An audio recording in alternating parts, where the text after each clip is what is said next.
All right, let's talk folate. Another word for folate is folic acid. And I know you've heard of folic acid.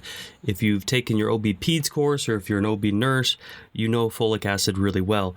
So our normal value is going to be greater than 2.5 nanograms per milliliter. Okay, so we want our level to be higher than 2.5. So let's discuss really quickly what folate is or what folic acid is.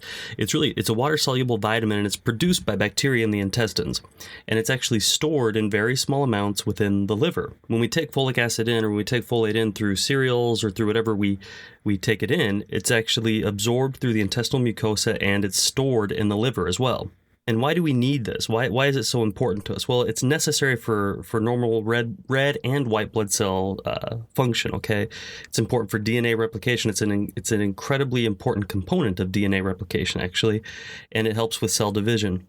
So for this reason, we really like to monitor it in pregnant women, because it's thought that low levels of folic or folic acid deficiencies can actually lead to neural tube defects in newborns.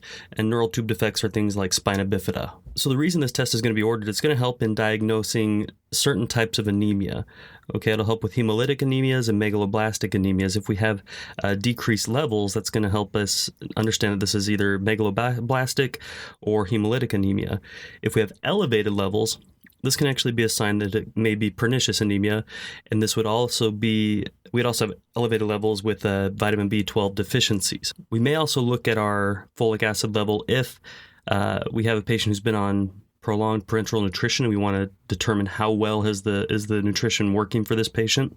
And then again, it's going to be a really important thing to monitor in women who are pregnant, because it's going to give us an idea of if the infant or if the newborn is going to be at risk for neural tube defects. So again, some of the reasons we're going to see it increased would be vitamin B12 deficiency and pernicious anemia. And some of the reasons we're going to see a decrease would be hemolytic anemia, megaloblastic anemia, pregnancy, liver disease, malnutrition, and Crohn's disease. So it's really important lab value to know and to understand. Really just thinking it's a soluble vitamin that's going to be stored in the liver. It's really important to blood cell formation as well as DNA replication, okay? So we really need this folic acid. And our normal value for an adult is going to be greater than 2.5.